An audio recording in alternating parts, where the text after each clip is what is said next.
Hello, I'm John Lees. I'm a comic book writer, and my most recent comic is The Nasty, a coming-of-age horror comedy, currently available to borrow out of Rutherglen Library. I'm here today to give a talk about video nasties, which this story kind of covers. It's set during the backdrop of the video nasties moral panic in the UK, revolving around the censorship of horror and exploitation in video shops. So I'm going to be giving a talk today to go into the history of the video nasties, talk about why it happened, the effects of it, and then go into talking about some of my personal favourite video nasties and sharing some spooky clips as well. Hope you enjoy. I know, John Lees. I was like, no. Okay. Hi everyone, I'm John Lees. I'm a comic book writer, best known for my work in the horror genre. My credits include And Then Emily Was Gone, Hotel, Mountainhead, The Crimson Cage and Sink. I like to incorporate Scotland as a setting in my stories.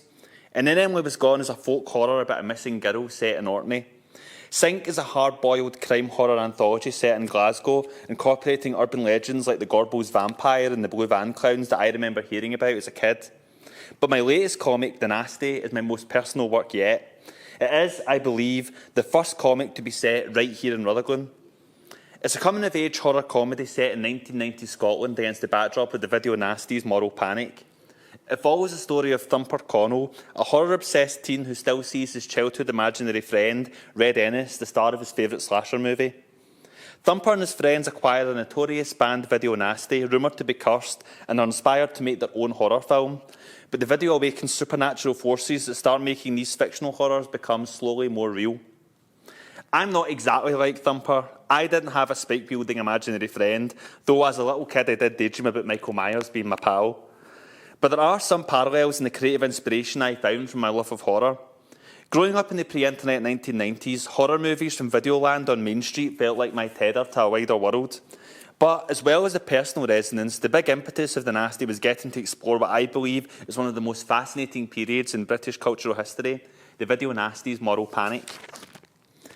I was born in 1986, by which time we were past the height of the hysteria around video nasties, but there were still lingering scars in the British psyche around the idea of horror films on home video that carried through into the 1990s. I've been actively interested in video nasties as a topic ever since I got this book for Christmas in the late 90s, which is a kind of poster book which has all the various covers and the views of all the books. I thought it was fascinating. I'll leave this out if anyone wants to take a look. The camera's set it over here and you can pass it around if you want. So for young me, poring over all these gory posters was like uncovering a treasure trove of forbidden gems. But my very first encounter with respect to the video nasties actually came several years later. It related to this guy.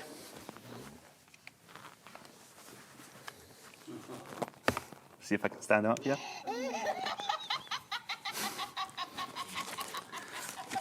This is Chucky, the spirit of a serial killer reincarnated inside the body of a good guy doll, the star of the Child's Play series.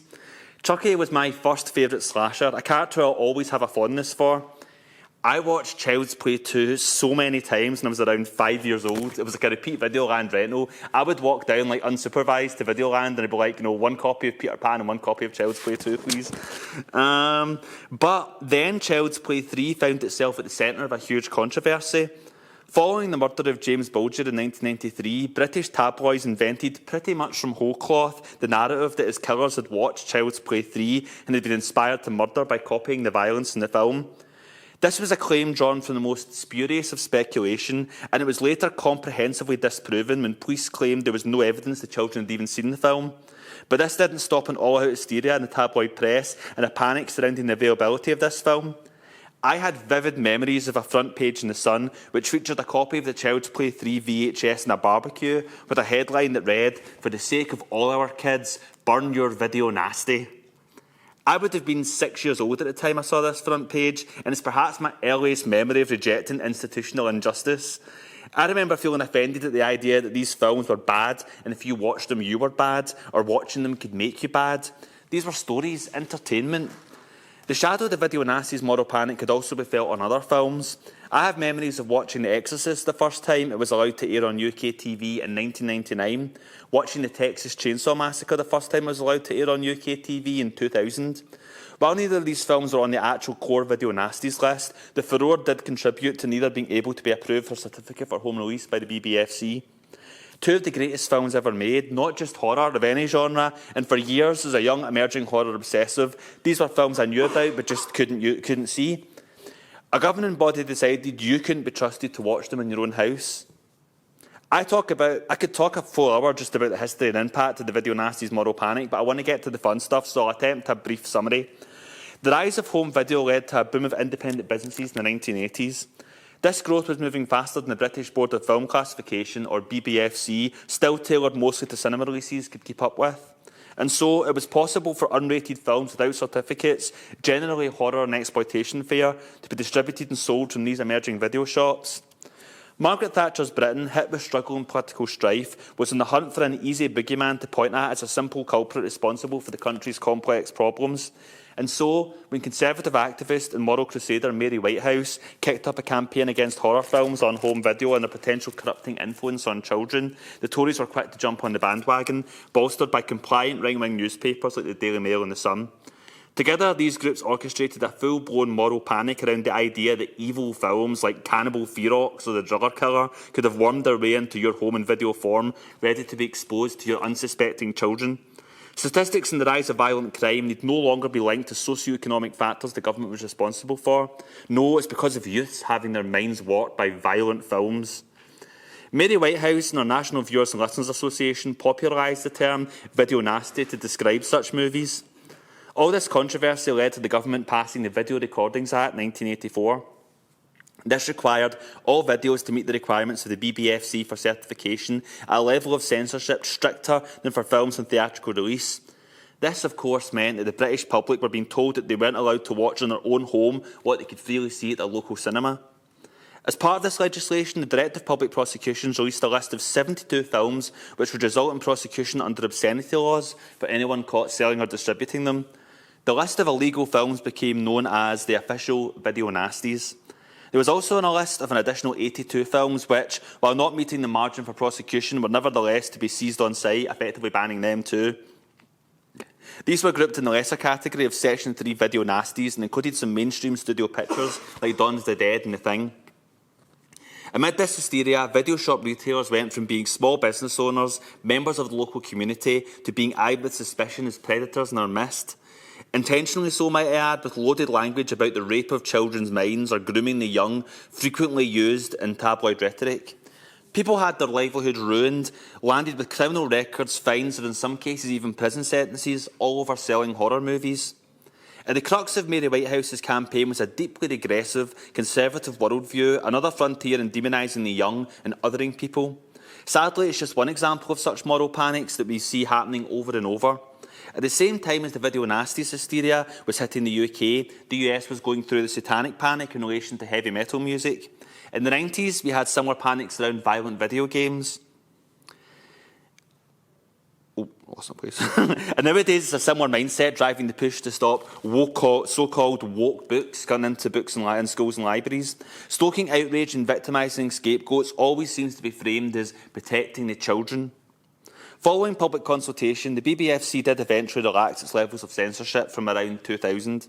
And nowadays, most of the previously banned video nasties are now readily viewable and classified with 18 certificates. Honestly, a lot of them are pretty tame by today's standards, to the point where I'm confused how some of them even ended up on the list. But even now, there are a few which remain transgressive and still retain their ability to shock. OK, that's the history lesson. Now for the fun part, talking about the movies themselves. Who here watched In Search of Darkness? Anyone? Oh, one person, good. So for the rest of you who don't know, it's a series of 4-hour documentaries about horror in the 1980s. They're all available on Shudder, highly recommended for horror fans. But I've always found that title really evocative and accurate when it comes to the experience of being a horror fan. In Search of Darkness, because that's kind of what we're all doing. We're hunting for the forbidden fruit, the scariest film or the scariest book.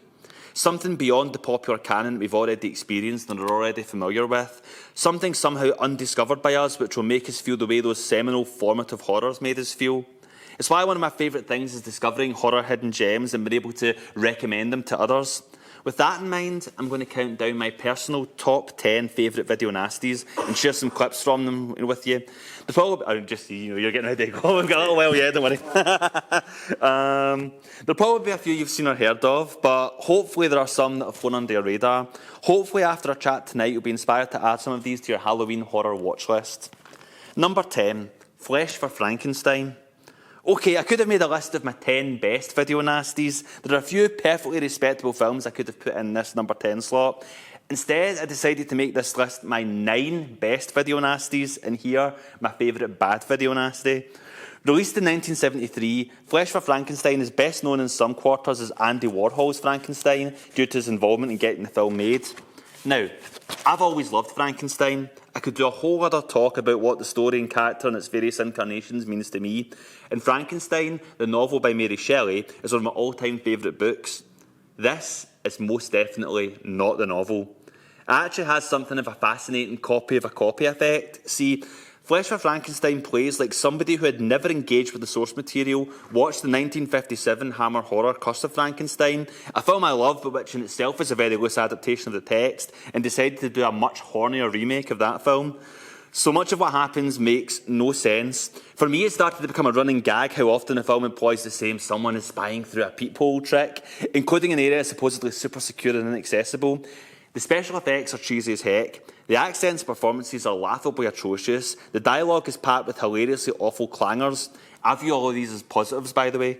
The MVP is Udo Kier, whose pure camp Baron Frankenstein must enter the all-time canon of utterly bonkers performances, which brings us to our first video nasty clip of the evening. I just want to warn you all, this scene is very serious and very scary. Finally, we find the right head with the perfect nasum for my male zombie.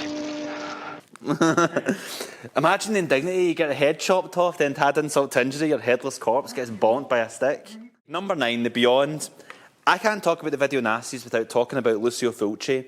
Fulci was an Italian director with a career spanning across 5 decades, up to his death in 1996. He worked in a variety of genres, but is best known internationally for his horror. Lucio Fulci was never one for coherent narrative. He's more interested in crafting nightmares on the screen. Plot serving is little more than connective tissue between a succession of gruesome set pieces and haunting images. As such, The Beyond has the strange, detached vibe of a bad dream, as can be seen here.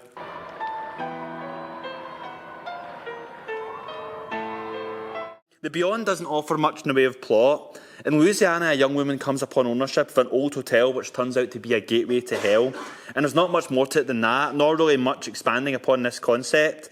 But any complaints about acting or writing feel largely immaterial, because in the heightened reality of its own lurid, ghoulish level, The Beyond works exactly as intended. There are sequences here that are still genuinely horrific, and some practical effects scored will still succeed in making you wince. Let's watch a bit.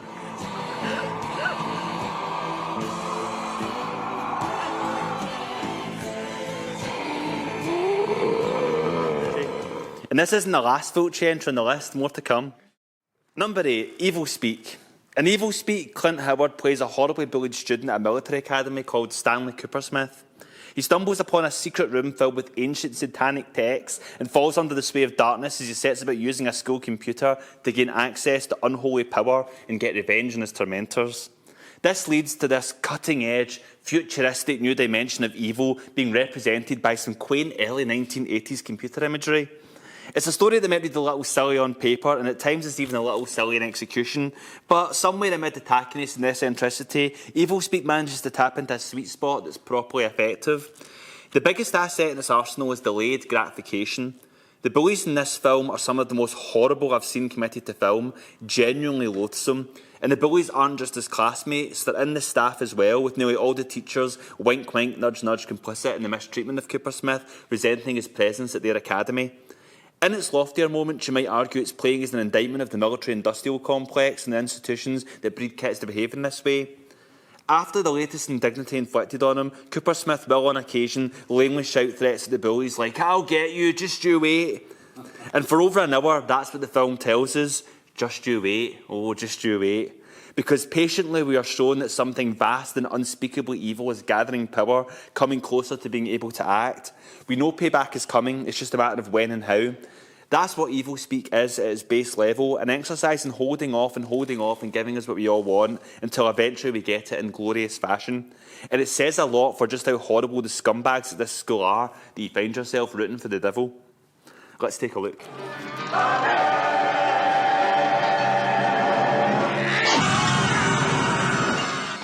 Oh, that's no fun. We cut out the best part. This is actually a prime example of BBFC censorship. As while the film was originally banned, it was reclassified and released in the UK in 1987 following extensive cuts.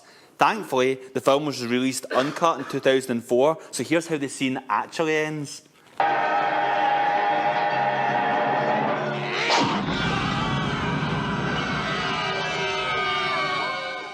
Number 7, The Burning. Friday the 13th is far better known than this other summer camp slasher that came out in 1981, just 1 year later. But for my money, The Burning is a superior film. The opening sees a cruel prank on mean summer camp caretaker Cropsey go horribly wrong, with him being burned alive and left with horrific disfigurement. Fast forward 5 years and Cropsey is finally out of the hospital and set in revenge.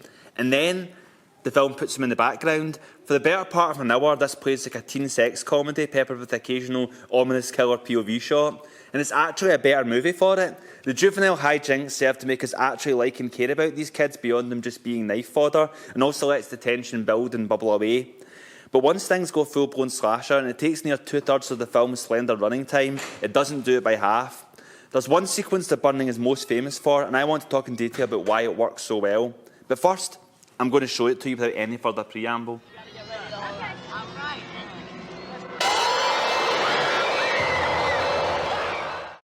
That's why I'm staying on land. Like some of the best horror scares, this one works so well because it shouldn't work. It takes place in broad daylight, and it unfolds with a group of characters all together in direct opposition to the divide and conquer philosophy of a typical slasher.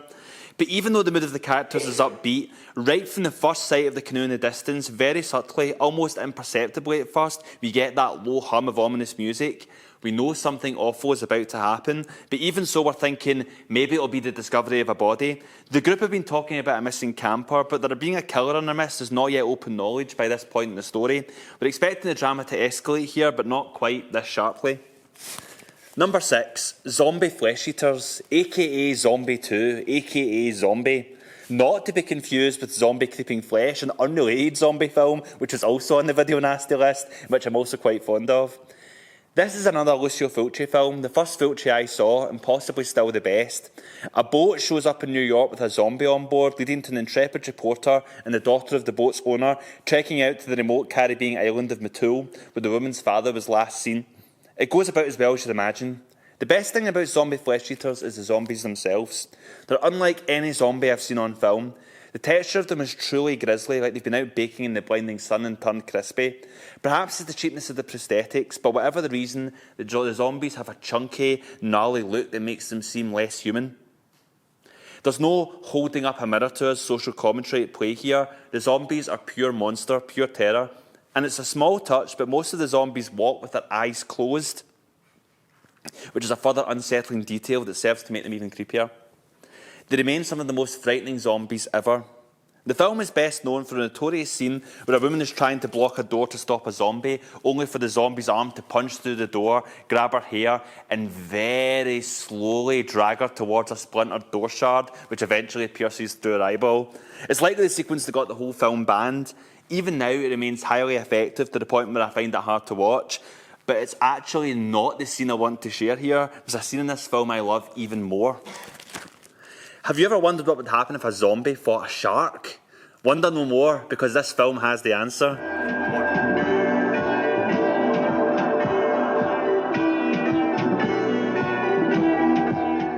That's cinema, baby. Zombie Flesh Eaters remains a supremely stylish slice of schlock. Try saying that 5 times fast. And the theme by composer Fabio Frizzi is dynamic. Number 5, Tenebrae. Dario Argento is a famed director in the horror sphere. His 2 greatest works, Suspiria and Deep Red, were on the Section 3 banned list, but were not among the top tier of prosecutable video nasties. But if I were to round out Argento's top 3, my third entry would be his 1982 giallo, Tenebrae. It's quite fascinating in the historical context when you consider that the early giallo films from Argento, Mario Bava and co. were significant forebears to what would blossom into the slasher genre in the 1970s. And here, when Argento returns to giallo, he's doing so with Hollywood slasher cinema at the peak of its prominence and is bringing much of the cinematic language of the slasher back to in turn inform his giallo. All this serves to further meld the two subgenres in our cultural memory.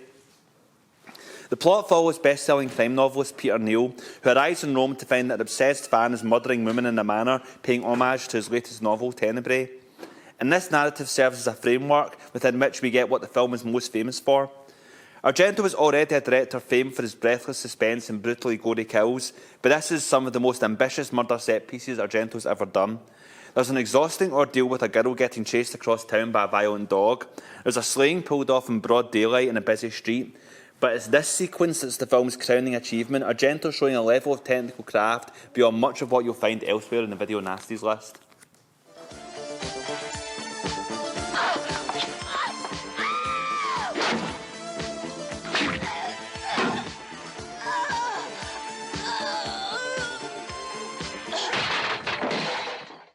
And much as was the case in Suspiria and Deep Red, everything is elevated by an absolute banger of a score from Goblin.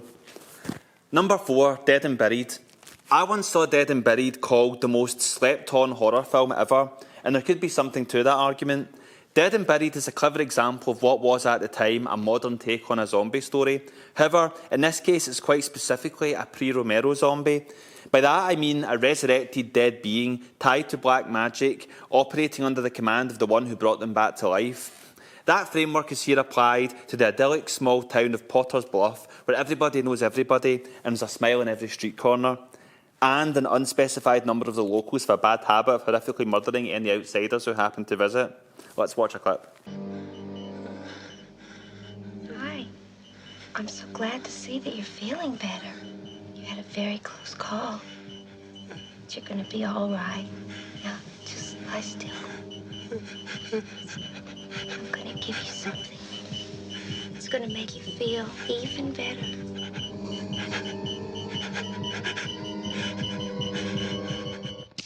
That guy's got no luck. Sheriff Dan Gillis recently moved back to his childhood home of Potter's Bluff after a tenure in the big city, suspects something deeply suspicious is afoot. But he, and by extension us, are kept uncertain about just how far the corruption in this town goes, with even his own wife acting strangely. It means that there's a constantly brewing sense of unease over the mystery and ambiguity over what exactly is going on. And there's also some quite notably gruesome death scenes. While I absolutely don't agree with the decision to ban it, I can see why this film might have made the censors unhappy. While largely a respectable mainstream studio picture and presentation, the violence here when it comes is truly, well, nasty. There's horrific injury detail, eye trauma as we saw, a face being melted with acid, and a prolonged burning sequence in the film's opening. As we see the full extent of what's going on in Potter's Bluff, what begins as a gory small-town mystery goes increasingly off the rails, delving into the realms of nightmare logic. There are some moments that are truly ghastly and haunting. There are narratively frightening concepts unspooled for us, disquieting explorations of our own agency or lack thereof. There are also visual tableaus that, deeper than on any coherent level, just made my skin crawl. And it all builds to a last shot that will linger in the mind for quite some time. And there's one other little moment that I wanted to share. What would you say the cause of death was?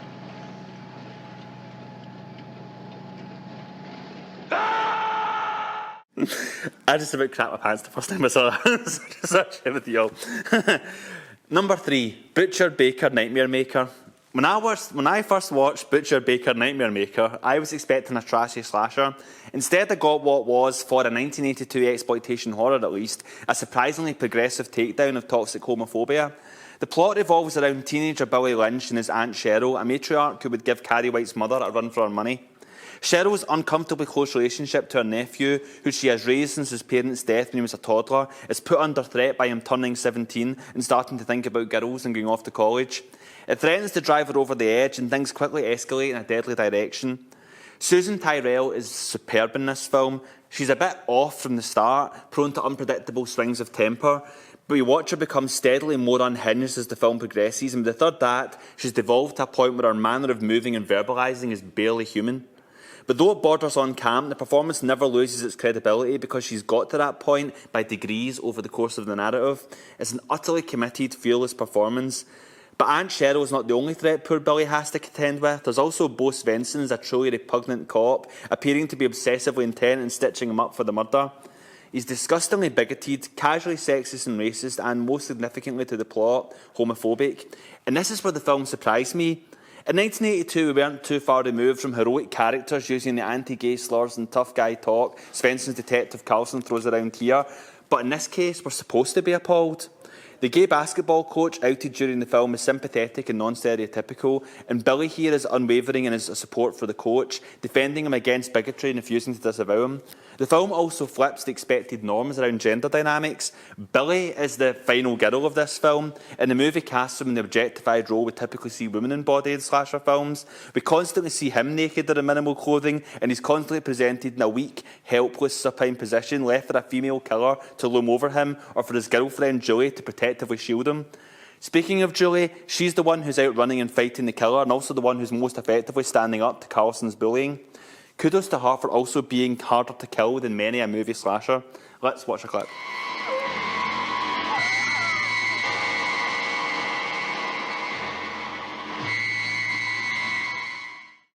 As you do. Honestly, this is one film where I'm unsure what exactly got it onto the Video Nasties ban list. By far, the most disturbing violence on display here is of the emotional variety. Number 2, The Evil Dead. Of all the films in the DPP Video Nasties list of criminalised films, perhaps the most famous and almost surely the one that's seen the most enduring success as a viable property in the subsequent careers of all those involved is The Evil Dead. It's also a film that stood in particular notoriety at the height of the hysteria surrounding the Video Recordings Act 1984. Perhaps its combination of viciousness and commercial success making it stand out as a target of hatred above all others for some. None other than Mary Whitehouse herself brandished it with the label of the #1 nasty. Across the UK in the early 80s, retailers and distributors were being taken to court on obscenity charges, with the subjective nature of what is obscene, meaning that some were being acquitted and others were being prosecuted, sometimes over the same film. All this only added to the sense of confusion around the Video Nasties.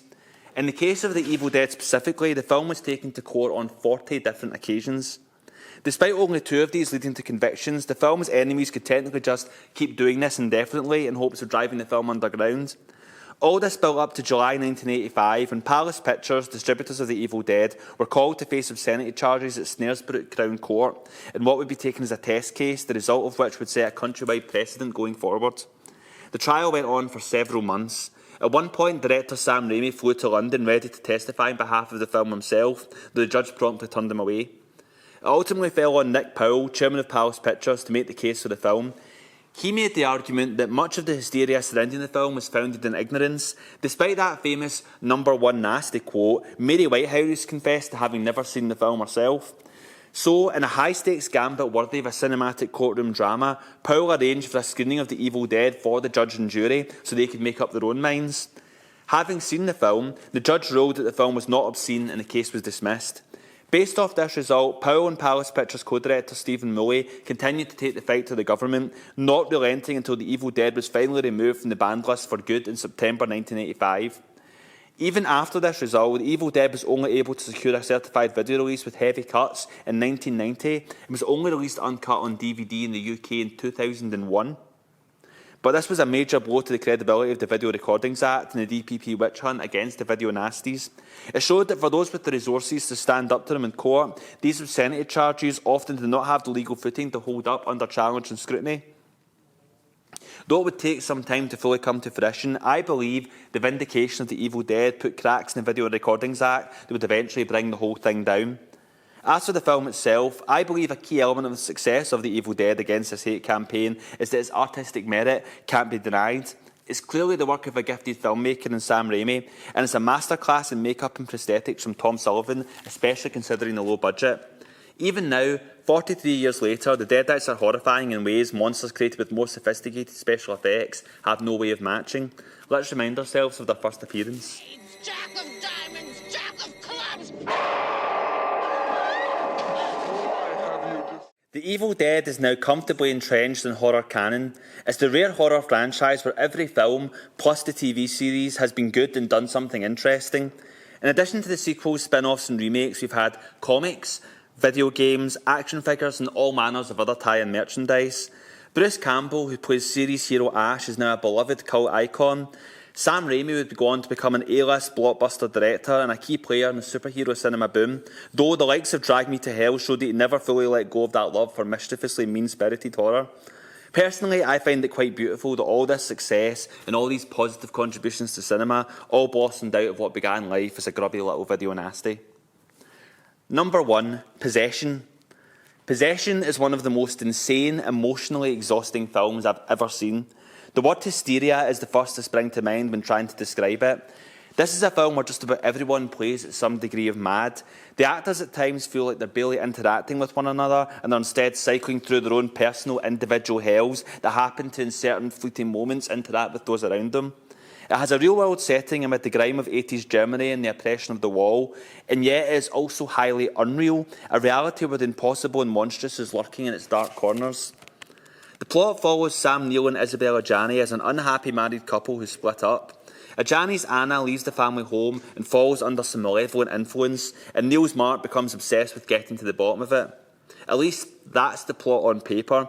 In execution, Mark is at least as unhinged as his wife, the dissolution of his marriage seeming to divorce him from fluent control of his executive functions. He stops walking or talking like a normal human being would, and his interactions with every other character seem to be constantly threatening to launch into sexual overtures. Every other character, that is, apart from Anna. Whenever those two are together, tension coils like a spring, threatening to explode into violence or mania, or both. But as superb and car wreck compelling as Sam Neill is, the performance of the film belongs to Isabella Janney.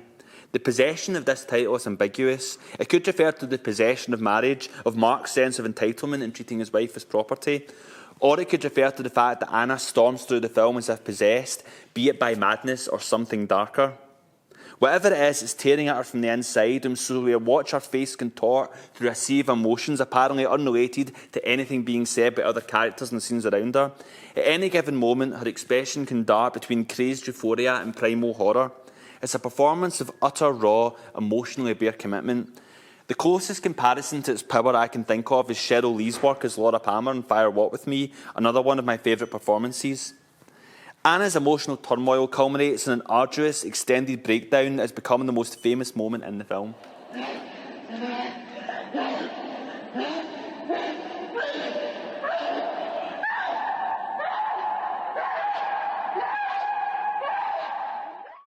Possession is not a film for everyone. It's confusing and plays at such a bizarre, operatic level that some might find it off-putting or unintentionally hilarious.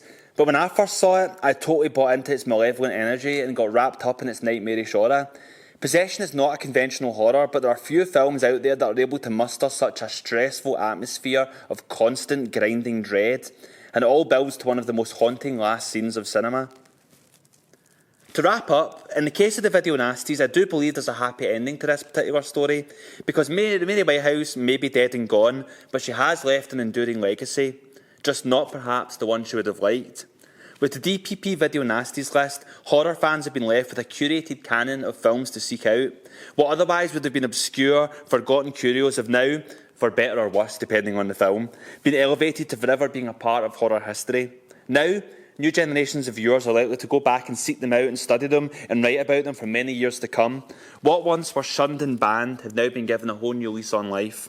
If Mary had actually watched the horror movies she so loudly condemned, she might have learned the lesson that, even if you think you've put the monster down, there's always a chance they'll come back for one more scare. Thanks, guys. And